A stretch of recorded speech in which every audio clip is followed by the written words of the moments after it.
नमस्कार साथियों, स्वागत है आप सभी का एक बार फिर से आपके अपने स्टडी चैनल एग्ज़ाम ज्ञान मंत्रा में। तो साथियों, जैसा कि मैंने आप सभी से आरटीआई का बोला था, ठीक है, कि आरटीआई जल्द ही यूपी ट्रिपल एससी को हम लोग एक डालेंगे और उसमें जो आप सभी के द्वारा बताए गए क्वेश्चंस थे उनको हम लोग पूछेंगे। तो आरटीआई यूपी ट्रिपल एससी को हम लोगों ने एक डाल दी है।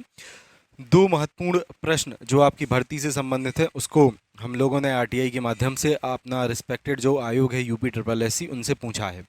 ठीक है, हम लोग देखेंगे कौन कौन से प्रश्नों को हम लोगों ने पूछा है आरटीआई का। देखो, एक तो रिप्लाई मिलने में टाइम लगता है। ठीक है, आयोग के पास पहले आरटीआई जाएगी, फिर आयोग देखेंगे, ठीक है, और उसके बाद अपने अकॉर्डिंग फिर उत्तर वहाँ से प्राप्त होगा, फिर मेल के माध्यम से आरटीआई का आंसर प्राप्त होता है। सबसे पहले तो देख लो कि आरटीआई ये कब हम लोगों ने डाली है। तो ये देखो, रिक्वेस्ट ये डाली गई है उत्तर प्रदेश सब ऑर्डिनेट सर्विस कमीशन को, यानी कि अपना यूपी ट्रिपल एससी है। और फिलिंग डेट ये डाली गई है साथियों कल 3 जून 2024 को। ठीक है, तो ये सक्सेसफुली हम लोगों ने इसको फिल कर दिया है। आगे हम लोग देखेंगे कि क्वेश्चन हम लोगों ने क्या क्या इसमें पूछे हैं। उसके पहले साथियों एक और आप सभी से, ठीक है, आप सभी को एक महत्वपूर्ण जानकारी मैं दे दूं। आप सभी जैसा कि जानते हैं कि एजीटीए में आपके 65 क्वेश्चन के एग्रीकल्चर के साथ साथ जो दो बड़े बड़े भाग अपने इम्पोर्टेंट हैं 35 नंबर में, एक कंप्यूटर और एक अपना उत्तर प्रदेश सामान्य ज्ञान। तो एग्ज़ाम ज्ञान मंत्रा द्वारा एजीटीए के पूरे सिलेबस के अकॉर्डिंग और यूपी ट्रिपल एससी के पूरे नए पैटर्न के अकॉर्डिंग कंप्यूटर और उत्तर प्रदेश सामान्य ज्ञान के नोट्स प्रिपेयर कर दिए गए हैं। थ्योरी में साथियों पूरे नोट्स ये प्रिपेयर किए गए हैं और आपके सिलेबस के हर एक बिंदु को ये नोट्स कवर करते हैं। ठीक है, पूरे 35 नंबर आप अपने कवर कर सकते हैं इन नोट्स को पढ़ के। कंप्यूटर के साथियों थ्योरी के ये 62 पेज के नोट्स हैं और उत्तर प्रदेश सामान्य ज्ञान के 61 पेज के नोट्स हैं। अपडेटेड पूरे नोट्स हैं और हर आपके एक बिंदु को कवर करते हैं सिलेबस के, तो आप इनको ले सकते हैं। फीस दोनों के लिए सिर्फ आपको 99 रुपये पे करनी है। ठीक है, एक ही फीस में ये दोनों पीडीएफ्स आपको आपके व्हाट्सएप पे ही प्राप्त हो जाएंगी। ये हमारा व्हाट्सएप नंबर है 94 510 70 839। आप इस पर मैसेज करके व्हाट्सएप पे एक तो इसके डेमो चेक कर सकते हैं। ठीक है, डेमो आप लोग ज़रूर देख लेना एक बार। लेना हो पीडीएफ ना लेना हो वो आपकी मर्जी, लेकिन मैं इतना इंश्योर आपको कर सकता हूँ पूरा सिलेबस कवर है और थ्योरी में बहुत शानदार तरीके से हर बिंदु को हम लोगों ने इसमें कवर किया है। ठीक है, तो आप डेमो देख सकते हैं। उसके बाद आपको वहीं पर पेमेंट के लिए क्यूआर कोड मिल जाएगा। पे करके आप जैसे ही स्क्रीनशॉट हम लोगों को भेजेंगे तत्काल आपके नंबर पर ही, ठीक है, आपको ये दोनों पीडीएफ हम लोग प्रोवाइड कर देंगे। तो एक बार डेमो आप लोग ज़रूर चेक करें। ये हमारा व्हाट्सएप नंबर दिया गया है। ठीक है, इस पे आप व्हाट्सएप पे मैसेज करके इसके डेमो चेक कर सकते हैं। अब हम लोग बात करते हैं साथियों कौन से प्रश्न आयोग को हम लोगों ने पूछे हैं। तो ये जानकारी का विवरण जो हम लोगों ने मांगा है यहाँ पे ये बताया गया है। इसको थोड़ा जूम हम लोग कर लेते हैं। तो देखो, ये क्वेश्चन हम लोगों ने पूछे हैं। ये पहला क्वेश्चन है, सूचना के अधिकार अधिनियम के अंतर्गत अनुसार कृपया निम्न जानकारी प्रदान करने की कृपा करें। पहला क्वेश्चन यहाँ पे साथियों है, उत्तर प्रदेश अधीनस्थ सेवा चयन आयोग के विज्ञापन संख्या 7/2024, ये अपने टीए का, ठीक है, हाँ, विज्ञापन का नंबर है। कृषि प्रावधिक सहायक एजीटीए, मैंने पूरा यहाँ पे ये लिख दिया था कि आयोग को ये ना आरटीआई में आंसर आ जाए कि हमें तो पता ही नहीं चला आप किस विज्ञापन के बारे में बात कर रहे हैं। तो इससे समझ जाएंगे वो, या फिर इससे समझ जाएंगे, या फिर एजीटीए से समझ जाएंगे। में कुल कितने आवेदन हुए हैं। ठीक है, ये पहला क्वेश्चन ये हम लोगों ने पूछा है कि टोटल कितने आवेदन हुए हैं। मोस्ट प्रोबेबली साथियों अभी मैं आपसे कह दे रहा हूँ, मैंने आपको 40,000 प्लस का कहा था। अभी मैं वही कह रहा हूँ कि लगभग 40,000 से लेके आपके 50,000, ठीक है, इसके बीच उम्मीद तो यही है कि इसके बीच आपके आवेदन हुए होंगे।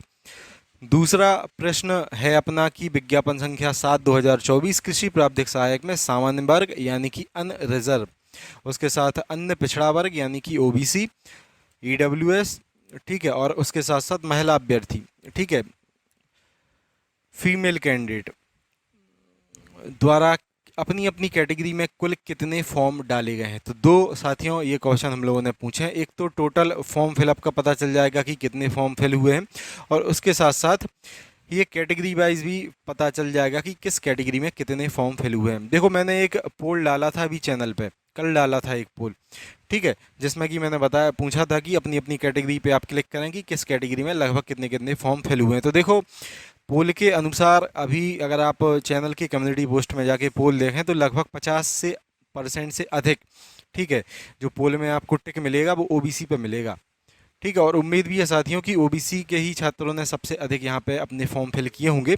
अच्छा मौका ओबीसी के लिए रहता है, लगभग 600 कुछ सीटें, 600 प्लस सीटें तो देखो ओबीसी कैटेगरी में, ठीक है, रिजर्व हैं, और उसके साथ साथ 1853, ठीक है, ये सीटें इन पे भी ओबीसी के हमारे जो भाई हैं वो फाइट करेंगे। अगर नंबर थोड़े कम होंगे तो अपनी इस कैटेगरी में फाइट करेंगे, और नंबर थोड़े ज़्यादा होंगे तो जनरल की सीट पे भी ओबीसी के हमारे साथी फाइट फिर कर सकते हैं। देखो ये थोड़ा आप लोगों के मन में भ्रम है कि आप जिस कैटेगरी में फॉर्म आपने फिल किया है सिर्फ उसी कैटेगरी में आप फाइट करो। मैं कई बार आपको बता चुका हूँ कि अनरिजर्व इसका मतलब ही होता है कि ये किसी भी कैटेगरी के लिए रिजर्व नहीं है। ठीक है, ये जनरल वालों के लिए नहीं है, ये अनरिजर्व है। इस पर ओबीसी के छात्र भी आ सकते हैं, इस पर इस सीट को ईडब्ल्यूएस के छात्र भी ले सकते हैं, एससी एसटी के छात्र भी ले सकते हैं, और फीमेल कैंडिडेट भी, यानी कि कोई भी कैटेगरी का छात्र अगर जनरल बराबर नंबर लाता है तो अपनी कैटेगरी से उठ के वो इस कैटेगरी में अपना फिर फाइट करेगा साथियों। ठीक है, तो एक बार हम लोग आज और इंतज़ार करेंगे पोल में कितने क्लिक होते हैं, फिर उसके अकॉर्डिंग हम लोग थोड़ा इसके बारे में भी चर्चा आगे आने वाली वीडियोस में साथियों करेंगे। फ़िलहाल अभी तक हम लोगों ने जैसा कि आपसे कहा था आरटीआई फिल कर दी है। एक आरटीआई साथियों और हम लोग डालेंगे ये, क्योंकि ये जो प्रश्न नंबर 2 है ना, एक तो आरटीआई में टाइम लगता है, और अभी 7 तारीख तक अपना 7 जून तक करेक्शन भी है, तो आयोग एक अपना उत्तर दे सकता है कि अगर जल्दी रिप्लाई आए तो ये उत्तर सेकंड वाले क्वेश्चन का आ सकता है। फर्स्ट वाले का तो देखो वो करेक्ट उत्तर हम लोगों को दे देंगे, लेकिन सेकंड वाले का कुछ परसेंट में ये चांस है कि अगर ये उत्तर आया कि अभी इसका डाटा प्राप्त नहीं है, तो एक आरटीआई 7 जून के बाद भी हम लोग फिल कर देंगे, जिसमें कैटेगरी वाइज फिर से एक क्वेश्चन रिस्पेक्टेड आयोग से अपना जो उससे पूछ लिया जाएगा। ठीक है, तो ये था साथियों, आपने जो क्वेश्चन बताए थे कि सर ये क्वेश्चन आरटीआई के माध्यम से आप पूछें, तो कल 3 तारीख को हम लोगों ने वो क्वेश्चन अपना रिस्पेक्टेड जो यूपी ट्रिपल एस सी है उससे पूछ लिए हैं। ठीक है, और मैं आशा करता हूँ जल्द ही इसका उत्तर हम लोगों को यूपी ट्रिपल एस सी के माध्यम से प्राप्त हो जाएगा।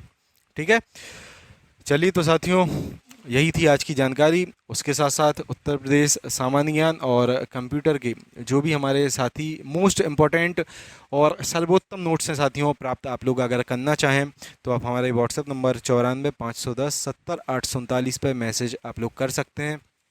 ठीक है, व्हाट्सएप पे आप लोग मैसेज करना, वहाँ पे आप डेमो एक बार ज़रूर चेक कर लो। ठीक है, नोट्स उसके बाद लेना या ना लेना आपकी मर्ज़ी है, डेमो ज़रूर चेक कर लो। मैं इंश्योर करता हूँ पूरा आपका जो 35 नंबर का, ठीक है, सिलेबस है, पूरा हम लोगों ने अच्छी तरीके से कवर किया है आयोग के नए पैटर्न को ध्यान में रखते हुए, और जो अपना टीए का सिलेबस आया है उसके अकॉर्डिंग। ठीक है, आराम से आप लोग अपने नंबर इनमें अचीव कर सकते हो। तो ये हमारा व्हाट्सअप नंबर है, इस पर मैसेज आप लोग कर सकते हैं। मिलते हैं साथियों अगली वीडियो में फिर। जय हिंद, जय भारत, भारत माता की जय। Have a great day.